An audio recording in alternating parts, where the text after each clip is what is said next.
Hello, everyone. Thank you for joining today's Connecticut Green Bank Winter 2026 Quarterly Update webinar. My name is Rudy Stirk, Director of Marketing and Communications for the Green Bank, and I'm glad that you could be here today with us to listen to our presentation. We have a lot of exciting updates to share, and I'm joined by a number of colleagues who I will introduce along the way, and they will provide their updates. So first, before we get going, a couple of housekeeping items. We are recording today's session, and we will send a follow-up email out to everyone who registered with a link to this recording and links to other resources that we mention along the way. We will start today with a few organizational updates and then go into our solution lines and provide some program level updates. At the end, we will also have time for Q&A. So as we go through today's session, please enter your questions in the question box on the GoToWebinar format, and we will do our best to answer them at the end of the session. If there are questions that we don't get to or can't answer, we will circle back directly with folks. So with that little bit of intro said, I will turn this over to Green Bank President and CEO, Brian Garcia. Brian? All right. Thank you, Rudy. Thank you for that introduction. Good afternoon, good morning. Some of you are in different time zones, and Happy New Year. I'm Brian Garcia, President and CEO of the Connecticut Green Bank. Just a few slides, context setting before we get into the group, providing an overview and update on some of the important things that we're working on across the state. Many of you already know who the Connecticut Green Bank is. Our mission is to confront climate change. When we think about that, we think about both reducing greenhouse gas emissions, as well as increasing our resilience to the impacts against climate change. So we confront climate change by increasing and accelerating investment. Investment is our key input into the system. So we want to use limited public dollars to mobilize private investment. When we get that investment happening in our green economy, then we get all of the social and environmental impacts that we're after as an organization to create more resilient, healthier, and equitable communities. And then, just in terms of our vision, we can't have environmentalism without humanitarianism. So our vision is a planet protected by the love of humanity. Let's go to the next slide, Rudy. All right, so our goals. When people generally think about green banks, the first goal is what comes to mind, which is to use a limited amount of public resources to scale up and mobilize private capital investment. It's really important when we think about how we're going to get to these very ambitious greenhouse gas emission reduction targets and climate adaptation and resilience targets. We need to do our best to use public resources to mobilize massive amounts of private capital. So that is a really foundational goal for green banks. Secondly, and we're going to hear about this here today in our update on Green Liberty investments, is we want to pursue investment strategies that advance market transformation. And in this context, one aspect of market transformation is providing opportunities to individuals so that they could invest in their communities and what they want to see in terms of a green economy. And then, of course, lastly, our last goal is to strengthen Connecticut's communities, especially our vulnerable communities, by making the benefits of this green economy more inclusive, accessible to all individuals, families, and businesses. So those are our three organizational goals that we set, our targets, our budget, everything around. Let's go to the next slide. The Green Bank model slide. We have a really cool infographic fact sheet for folks who want to grab this and run and use it. Again, a limited amount of public dollars to mobilize private investment. That's foundational to the Green Bank model. And what you're going to see today are various financing tools that we use to enable investments in clean energy and environmental infrastructure.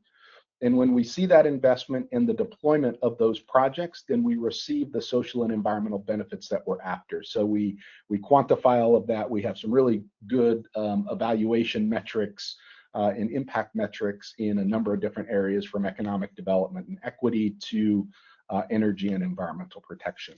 Let's go to the next slide. So we're about to, I think it's today, Rudy, if I'm not mistaken, we're about to release our fiscal year 25 annual report. This is the fun and snazzy version of the annual report.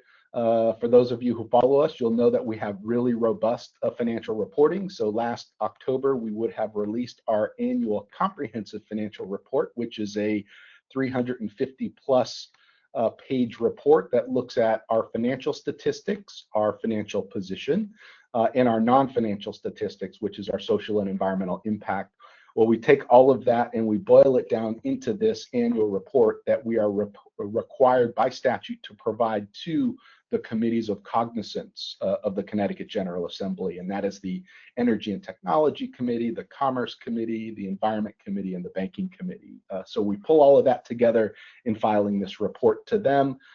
And you're going to see a press release around this report because we have surpassed the $3 billion in capital mobilization number here in the state of Connecticut. So that's a really important milestone for us as we continue to, again, use those limited public resources to mobilize private investment.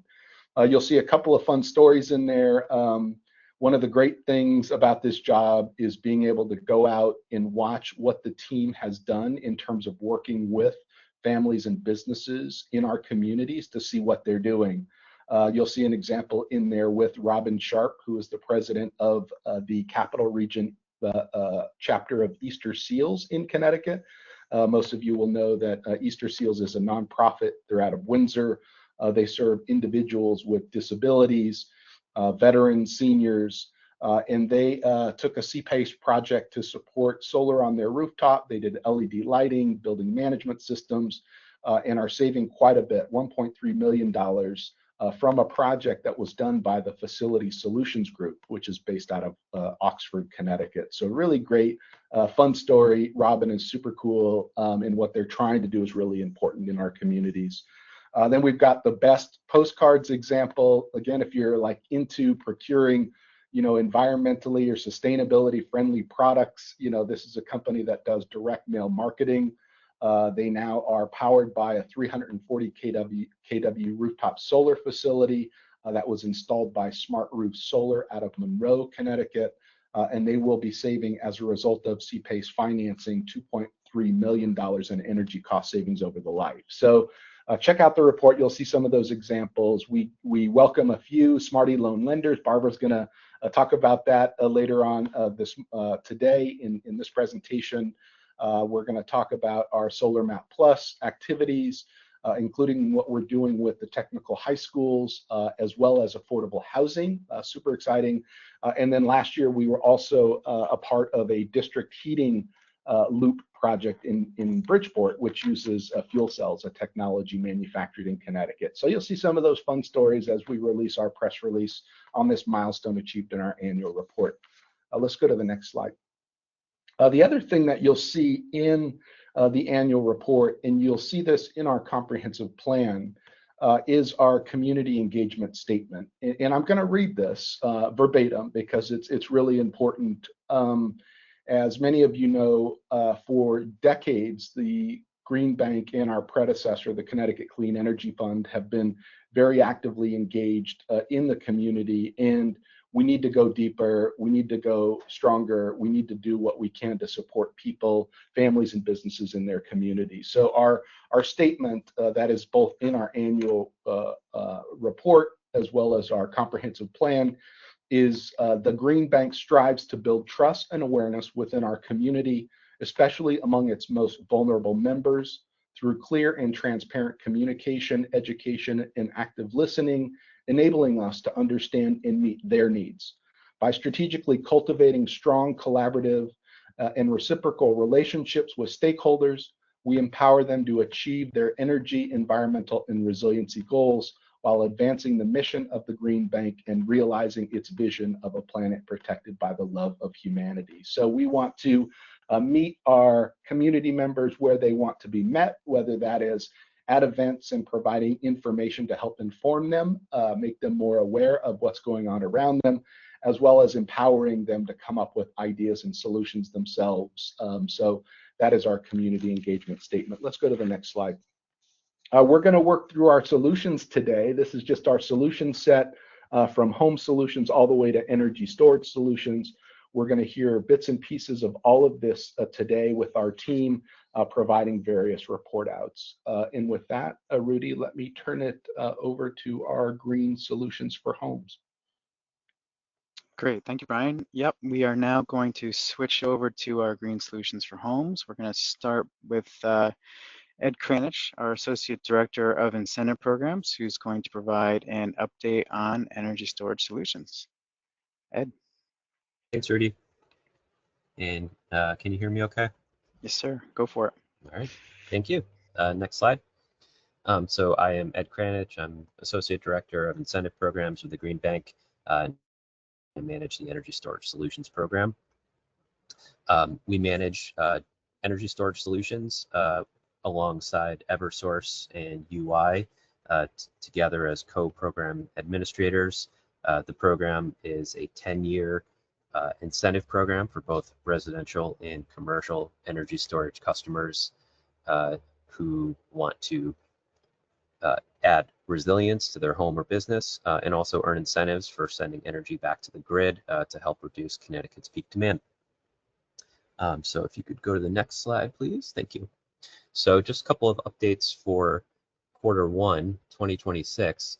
So we recently were given the final decision on our annual program review, which we do each year between August and December.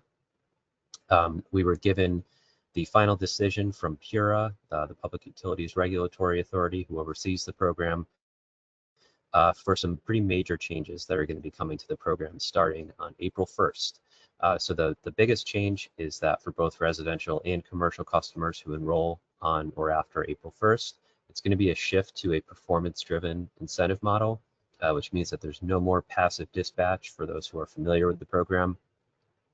And the program is going to be more analogous to the other types of VPP type programs around the country. So it'll be strictly based on incentives provided for customers that they're paid as the battery performs throughout the season, as opposed to paying a larger upfront amount in exchange for 10 years of a promised scheduled performance. There will still be an enrollment incentive, which will be a little bit smaller for residential customers, and it'll only be for priority commercial customers. So we're planning on increasing the performance incentive rates, and we have a whole schedule and a new calculator which will be coming out next week. We have a new webinar coming up next Wednesday, January 21st at 12 p.m. And most of you should be getting an invitation to that pretty soon, probably later today with the registration. So that's definitely one not to miss. And we'll be talking about all these changes in a lot more detail. There will be a new program manual, cell sheets, and a calculator coming soon. So you can just visit energystoragect.com for those updates. And those will be available in the next week or so. Next slide, please. So a couple of updates on the program process to date, progress to date, excuse me. So on the residential side, we're closing in on about 1,300 residential units and close to 15 megawatts of approved capacity. So things have certainly picked up in the last 6 or 8 months in the program. So we're looking forward to some more residential activity coming, especially as the new simplified program design takes place in April.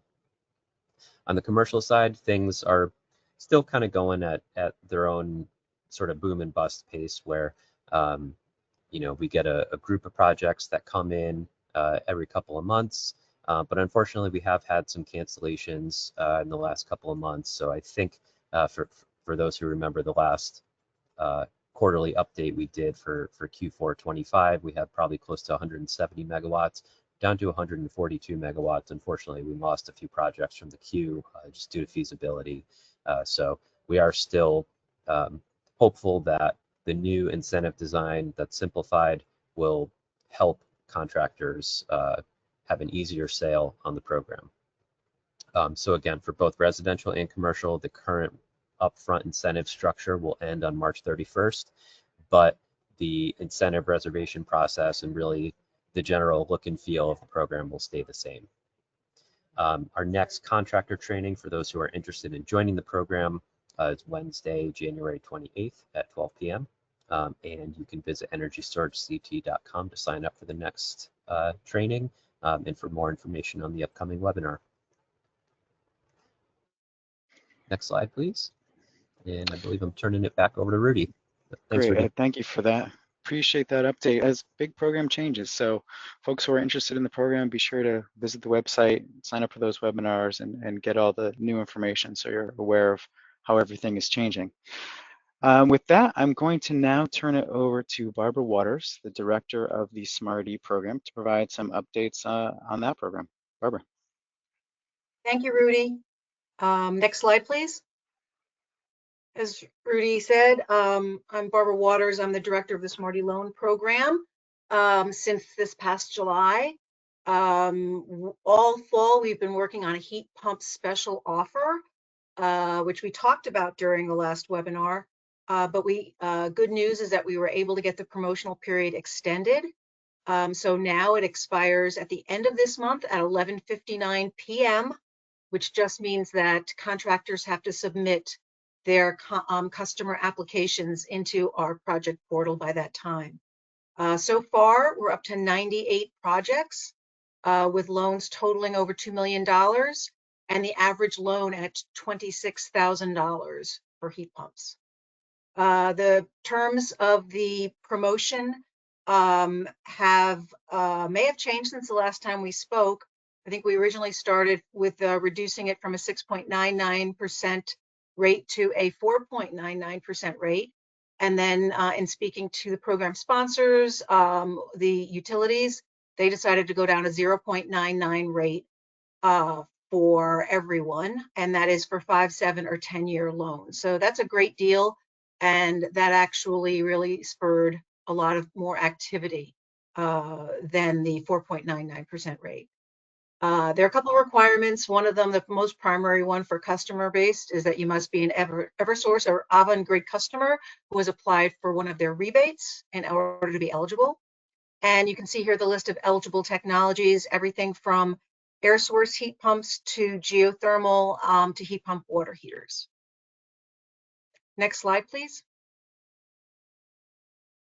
Also wanted to mention that our lenders across the state, some of them are expanding their impact and therefore making SMART-E eligible to a larger range of Connecticut residents.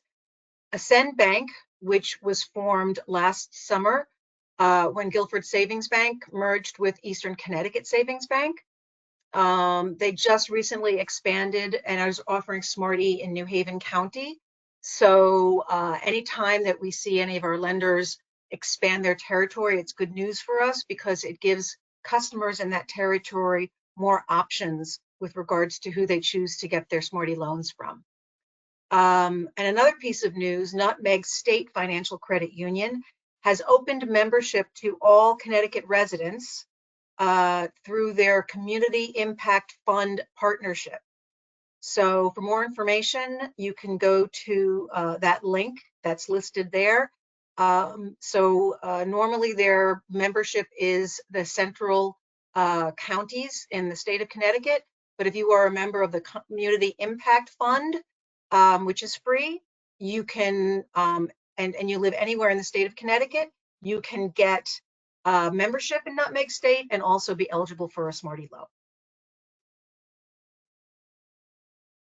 That's, I believe that's all I have, Rudy. Next slide. Great, thank you, Barbara. It's You're really welcome. good to see that our lenders are continuing to grow their presence and their participation in SMART-E for more residents in our state. Very exciting. And get your heat pump 0.99% deals in, folks. You got a couple more weeks.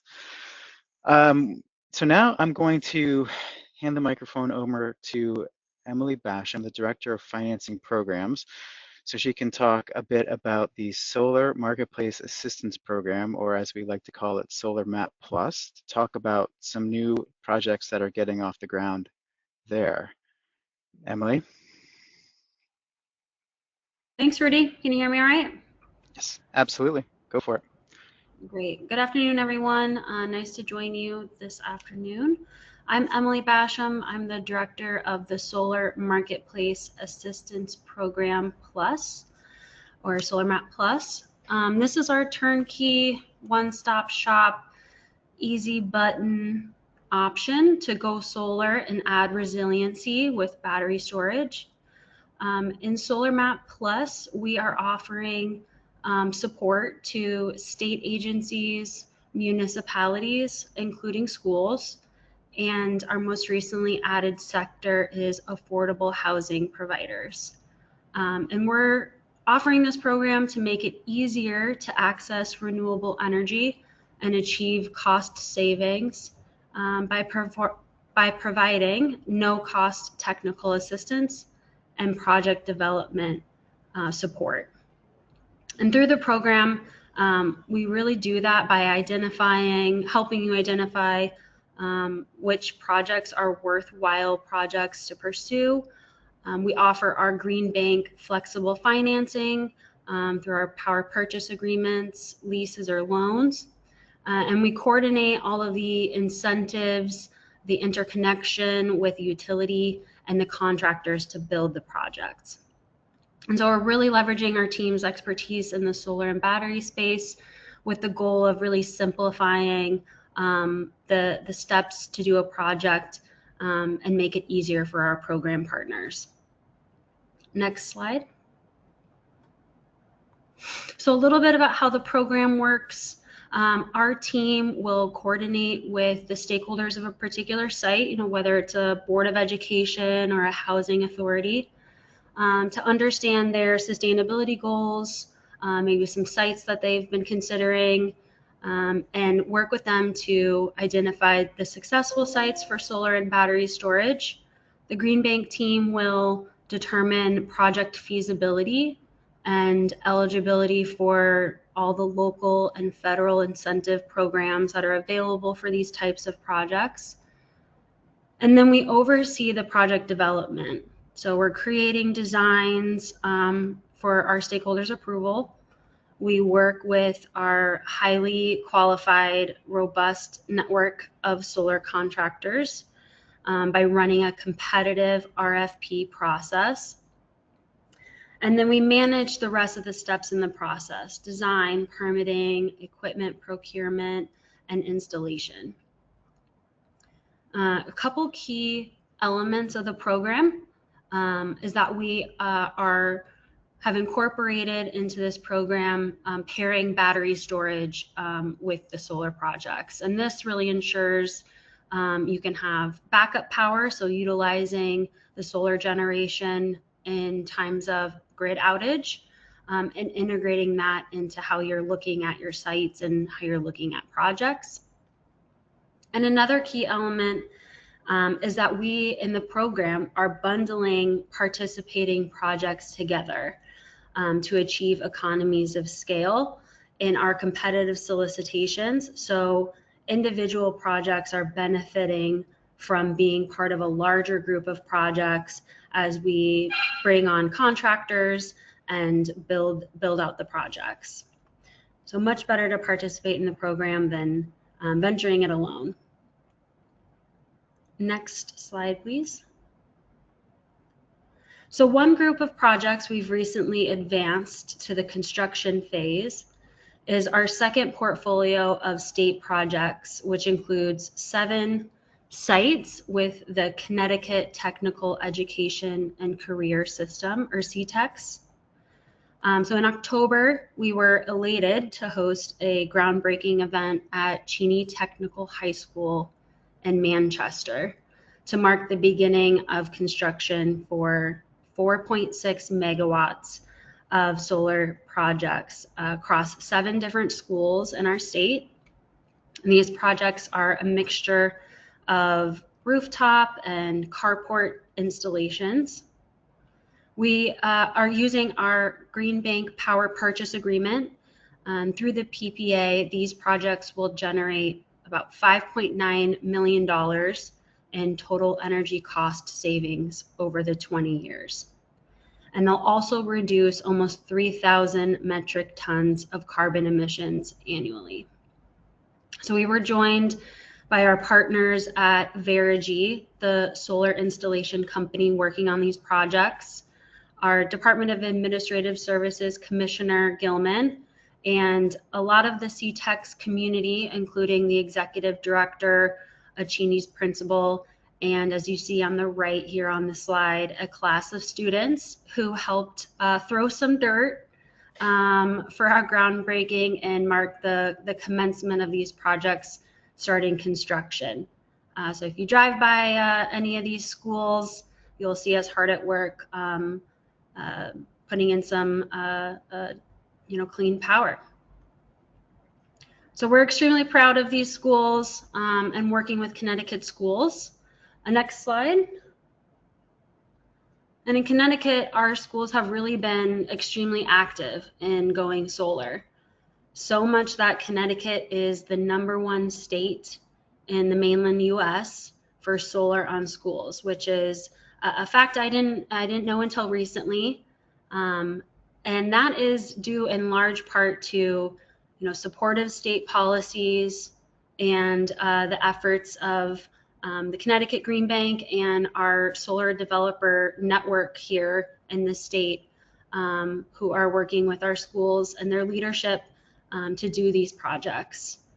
And so we're hosting a webinar. We invite you to join us to learn more about this and hear from the Public Renewables Project on their recently published report, which details how Connecticut successfully deployed solar on K through 12 schools. So we've got a link here, and we will send out more information as part of the follow-up to this webinar as well. Next slide. And lastly for me, a key piece of Connecticut and the Green Bank success is our partnership with highly skilled solar contractors. So as mentioned in the Solar Map Plus program, we administer competitive solicitations to match contractors with our portfolios of projects. And we have an upcoming RFP opportunity that we wanted to highlight in today's webinar. So this is a portfolio of projects participating in Solar Map Plus. It's about 20 projects here in Connecticut, a mixture of commercial and residential type projects with our municipal, state, and affordable housing partners. We've got a mixture also of rooftop, carport, and ground mount type installations that are included in this portfolio. And we are also soliciting at least 4 projects in this group that we're pairing with battery storage to add that resiliency element. So our timing here is, in Q1 of 2026, we're looking at likely end of February, beginning of March release for this RFP opportunity. And this is for engineering, procurement, and construction services to provide turnkey installs at these sites. So to get connected, you can reach out to us. We do have a distribution list that will notify when we release the RFP and some information sessions that we'll do as part of the release and other communications around deadlines and notifications. So you can attend our webinar, attend the site visits, get to know the portfolio. We're very excited about this next round of projects. And with that, I'll turn it back to Rudy. Thank you. Thanks, Emily. Lots of great information there. I'll say that groundbreaking at CTEX, it was unfortunately not a really sunny day, but very exciting, lots of energy among everyone who attended that day about these projects. So excited to see those move forward. Now I'm going to turn this over to David Beach, who is the Senior Manager on our investments team, so he can talk a bit about our Green Liberty notes and our Green Liberty bonds. David, take it away. Thanks, Rudy. Yeah, as I begin to speak to you all here about our Green Liberty investments, I want to highlight something that Brian mentioned earlier. One of the Green Bank's primary goals is to pursue investment strategies that advance market transformation in green investing. And our Green Liberty investments are guided by that goal. So with that, I'm excited to announce that our 15th round of Green Liberty notes has opened today. On the right there, you can see a screenshot of what our last offering looked like.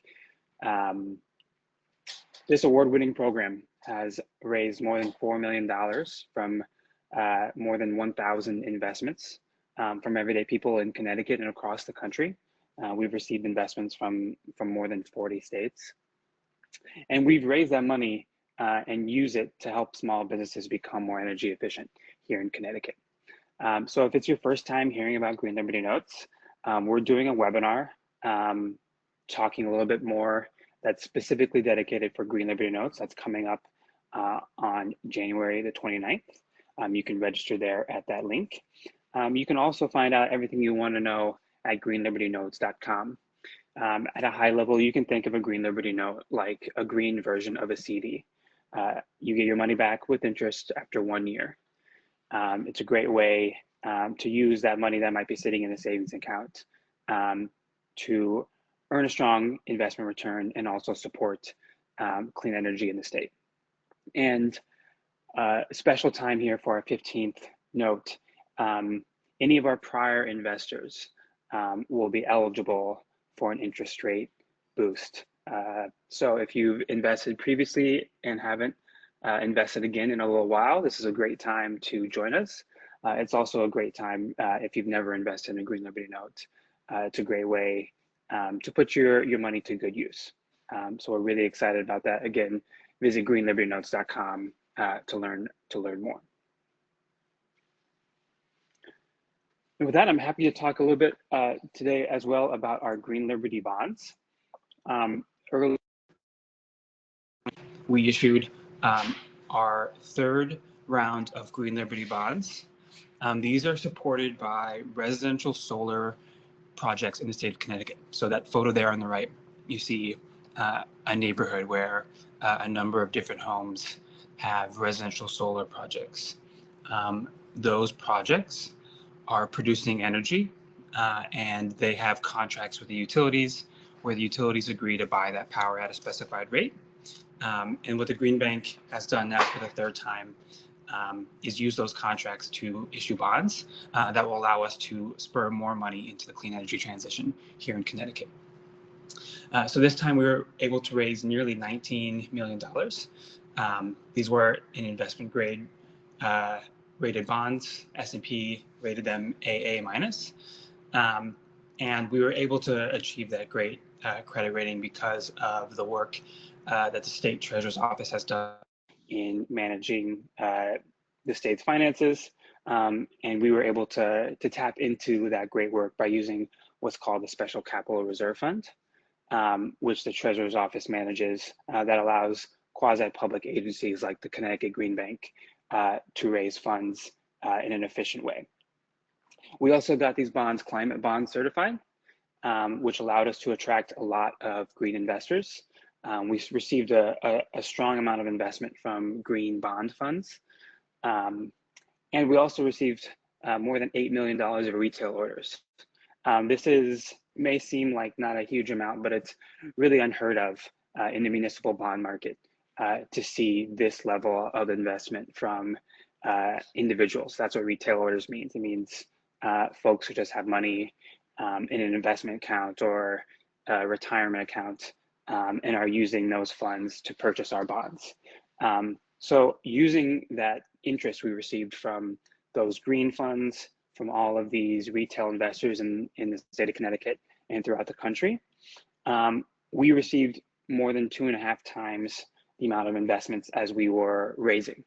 That created what we like to call a greenium, so a green premium, that's what that word is, which allowed us to reduce the yield. That means we were able to reduce the interest rate we were offering to the bondholders, which allowed the Green Bank to raise more money.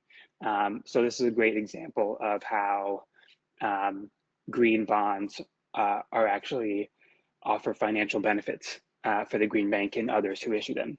So this is something we're really proud of and intend to issue further Green Liberty bonds in the future.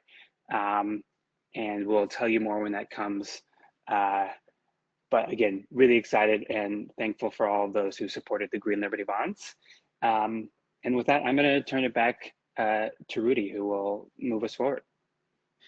Thank you, David. Yeah, incredibly excited to see the continued investment in bonds and notes from folks in Connecticut and across the country. Really great to see that. Now I'm going to turn it over to Kevin Moss, Senior Manager on our innovations team. Kevin's going to provide an update on electric school buses. Go for it, Kevin. Awesome, thank you, Rudy. So exciting news. Rudy, you can go to the next slide.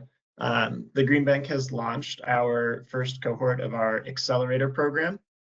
This is a technical assistance program that we're implementing underneath PURA's new medium and heavy duty electric vehicle charging program. And so this fall we enrolled the Connecticut Technical Education and Career System and Preston Public Schools in our pilot cohort, and those engagements are going very well. And so we're going to be expanding this planning offering across Connecticut to all school districts for free. We're going to be doing prioritized enrollment for school districts that are in environmental justice communities that are on the 2030 electric school bus deployment timeline per the Connecticut Clean Air Act. And so we're actively recruiting for that cohort. And so would welcome any interest from school districts or school bus operators who would like to leverage that free planning opportunity. In terms of the deliverables themselves that the district and the operator receive, you get a district-specific fleet electrification roadmap that includes phased vehicle and charging infrastructure recommendations that kind of align with the age and succession planning of your existing school bus fleet. We go out to the site with contractors to do an on-site assessment of the school bus yard to assess the capacity that you have on the grid, and then available at the site itself, so you can come up with a really smart and cost-effective charging installation plan. And then we take all of that information together to come up with a financial analysis and budget outlook, and then recommend various grant and financing opportunities. And the key piece here, I think, is that engaging in planning work can really unlock grant funding on the back end. We're anticipating that the EPA Clean School Bus Program will hold a competitive grant round in 2026. So projects that have already undergone a fair amount of planning work are likely to be well received by EPA. And then, as well as part of the medium and heavy duty electric vehicle program at PURA, there are pilot incentives being designed. There'll be 2 pilot projects made available in Eversource and UI territory each.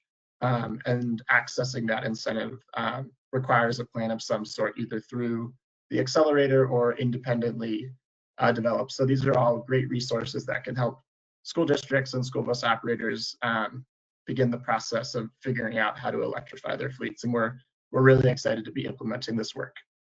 Rudy, you can go to the next slide. And this is just a screenshot from our website with a few of those deliverables that I mentioned. And again, these planning services are all available for free for school districts in Connecticut. And then on this final slide here, I just have contact information. So if folks are interested, they can either reach out directly to me at kevin.moss@ctgreenbank.com or schoolbus@ctgreenbank.com. That's our collective email address to support this work. And we can either talk the accelerator in general or just general questions that you have related to school bus electrification. Thank you. Great, thank you, Kevin. So yeah, if there's anyone on this webinar, or if you know folks in your municipality, please pass along that information and connect them with Kevin.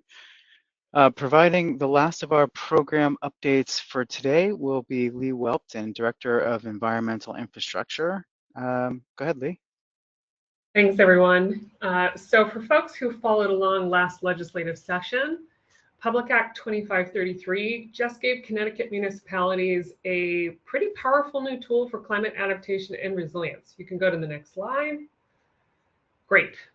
So resiliency improvement districts. I'm going to tell you a little bit about a pilot that we're doing with Resilient Cities Catalyst to help work on translating this new legislative authority into hopefully some next steps towards implementation. So what is a resiliency improvement district? It allows communities to create special districts that can finance improvement projects to protect against things like flooding, sea level rise, heat exposure, so other climate shocks and chronic stressors. You might think about it as a dedicated funding mechanism where property owners within that district can invest in projects that directly protect or benefit their properties in some way, shape, or form.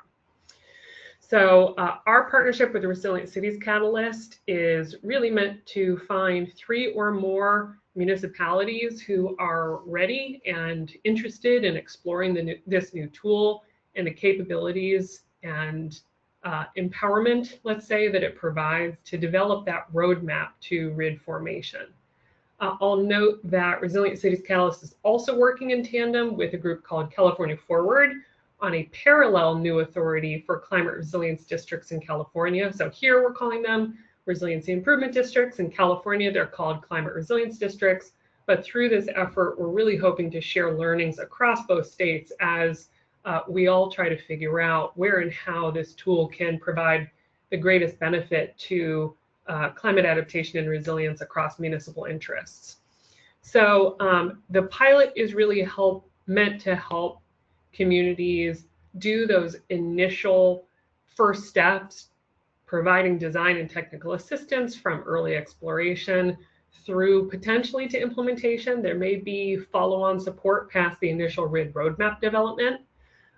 It is meant to provide connection to a national peer learning network, as with other pilot communities in Connecticut and California, with expert advisory support, whether from those more directly involved in the pilot to a national advisory committee who will be plugging in to help support things like risk modeling. And then those practical toolkits or templates that will help the feasibility of the effort overall. So this is no cost to participating municipalities other than time and probably some political capital that'll have to be involved in getting the community on board with this pilot. But in terms of timeline and next steps, we're kicking off currently exploratory conversations with municipalities. We will formally launch the pilot opportunity in the next month is our current plan. So if your municipality is interested in having a conversation about this pioneering cohort, please do visit the link below, or you can scan the QR code. So either option directs you to the same thing. And it's a unique opportunity to access this expert support, to be a part of this learning cohort and community. And hopefully the view is to help implement these new authorities and to create more climate resilient communities against future climate stress. So I'll hang it up there, but hope to hear from folks. Thanks. Thank you, Lee. Now we are going to go back to Brian Garcia. We're going to have a few closing thoughts, and if folks have questions, now's the time to start popping those into the question box. All right, Rudy, let's go ahead and go to the next slide. And just a big shout out to the team for working through all of those really, really exciting developments and things that we're working on. I'm just coming now before this webinar from the Governor's Council on Climate Change meeting where we got together, led by Deep, to really look at how the state is doing with respect to its Global Warming Solutions Act progress on greenhouse gas emission reductions, and how we're looking at 2030, 2040, and 2050 moving ahead. And really, one of the points I wanted to raise during that conversation were some of the public policies that our team is working on that are priority areas of focus for us as a green bank. And you've heard them all programmatically today.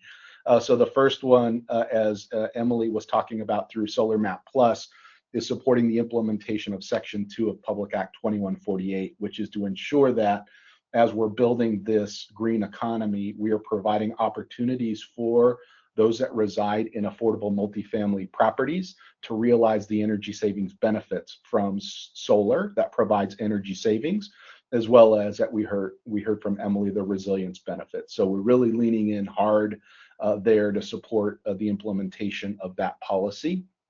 And then second, as we heard from Kevin, looking at electric school buses and implementing our Clean Air Act, really trying to find opportunities to help school districts plan for and deploy the recharging infrastructure for electric school buses. So we're excited to be a part there with our Fleet Electrification Accelerator with the communities who want to find opportunities for investment there in electric school buses. And then just lastly, kind of bringing Ed and Lee together, Public Act 2153 is the Energy Storage Act, 1,000 megawatts by the end of 2030.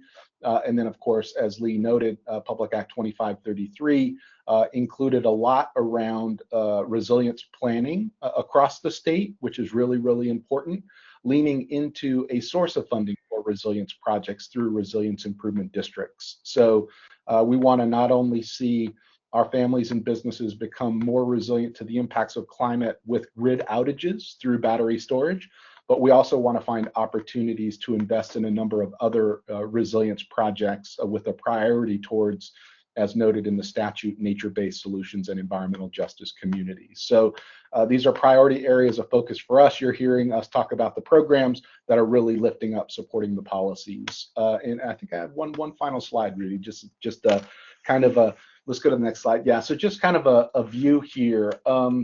You know, sometimes we talk a lot in code, and, you know, when we are talking about public policy, if you were to open up a public act, a Connecticut general statutes, and read one, specifically Public Act 2533 that deals with resilience improvement districts, you know, sections 21 through 32, you might be scratching your head. Well, there are tools out there now that really turn the complexity of what's happening in those policies to help us understand the basics of what's going on here. So that section is really about tax increment financing, which is a tried and true public finance tool that is used for economic development and environmental remediation across the country, has been for decades, but now it has a resilience element to it because we want to bring private investment in resilience projects. So we've been using AI to kind of interpret some of those complicated policies into easily digestible ways of communicating. So this slide will be available for folks. This is an infographic produced by Google Notebook LM. You can dig into a podcast, listen to the deep dive. You can look at a presentation or an explainer, and it will talk more about the public policy and its relation to the impacts of climate in Connecticut. So just wanted to kind of flag that for folks that, you know, don't let the complexity of public policy stop you. It should be reinforcing to what you need to do in and throughout our communities across the state to enable more investment. There are tools now that are going to make our jobs better and help us communicate and bring more advocates in support of those efforts. I think with that, Rudy, we'll turn it back over to you. Great, thank you, Brian. So thanks to everyone for attending today. There are a number of questions that have been entered into the question box, and we will now do our best to jump through some of those.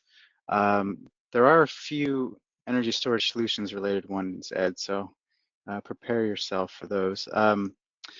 The first one related there is about upcoming energy storage solutions webinars. I know, Ed, you mentioned two different ones, one on the 21st and one on the 28th. And correct me, the one on the 21st is, just give a little brief update on what those are. Sure. So the one on the 21st next week, you should be seeing the invite going out probably in the next 2 hours or so.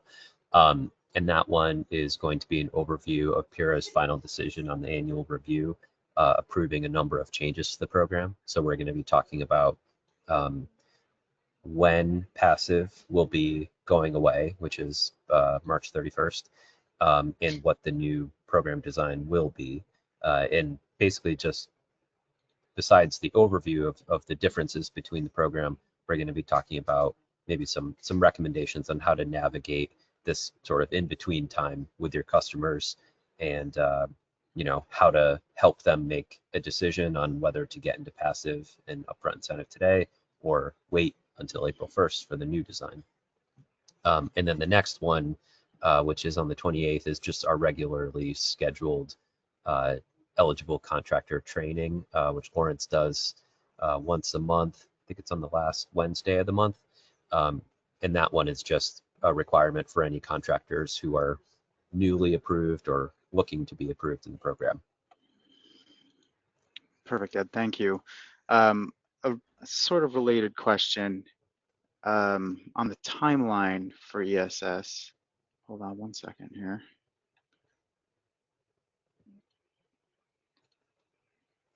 For current enrollment and incentive structure that's in place through the end of March, if a project is submitted until then, or should they be, does that mean the projects need to be installed and operational by March 31st to qualify for the existing program structure? It's just a submission deadline. So if you submit it on the 31st of March, you'll be in for the passive program and the upfront incentive. Perfect. A question on participation in energy storage solutions for the municipal utilities. So the utilities that aren't Eversource and Avangrid, can they participate? What's their status? What's their situation? No, because they don't have the municipal utilities, as far as I know, they don't have a comparable VPP program. So we wouldn't be able to mirror any rebates the way that we used to with the RCIP program. So it's the ESS program and incentives like that are only for Eversource and UI customers. Perfect. You mentioned new calculators coming soon. Timeline on those, and specifically the C&I one, the commercial and industrial one? My goal is to have them posted by next week's webinar. We've got them all drafted up, and we're just running a bunch of testing on it right now to make sure that it works perfectly before we launch it. Perfect. All right. Thank you, Ed. I think those are all the energy storage related ones, but I may circle back to you. A question for Barbara on Smarty rates. So we know the special heat pump offer is ending at the end of this month. Has there been any talk of changing rates at all, given market changes? No. We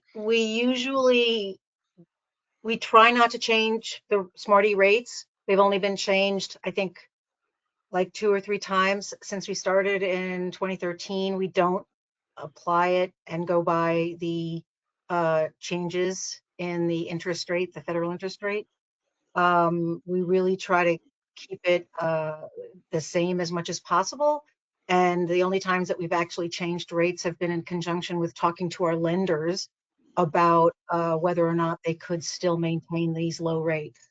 So right now, no, there's no permanent changes that are in sight. We're potentially going to be looking at another interest rate buy down potentially later this year, but that has not been decided yet.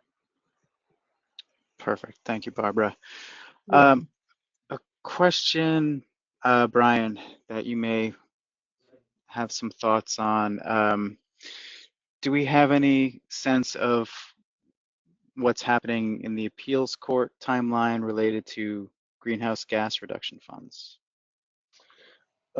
Just to provide some context for folks, as part of the Inflation Reduction Act was the $27 billion Greenhouse Gas Reduction Fund, which included 3 programs, $7 billion Solar for All, a $6 billion Clean Communities Investment Accelerator, and a $14 billion National Clean Investment Fund. 2 of those programs, the CCIA and the NCIF, were both frozen by the EPA illegally in the spring of 2025.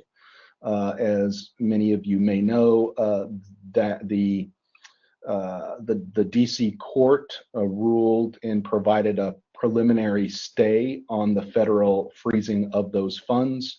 The EPA disputed that, took it to the appeals court in the District of Columbia. The 3-judge panel ruled against the preliminary stay. The plaintiffs in this case, those who were awardees under the CCIA and the NCIF, filed to be heard in the en banc, which is the whole panel of judges within the DC District Court. Just prior to the Christmas holidays, the en banc ruled to take the case. So we will hear the EPA, Citibank, and the plaintiffs presenting their cases to the full en banc in the spring of this year.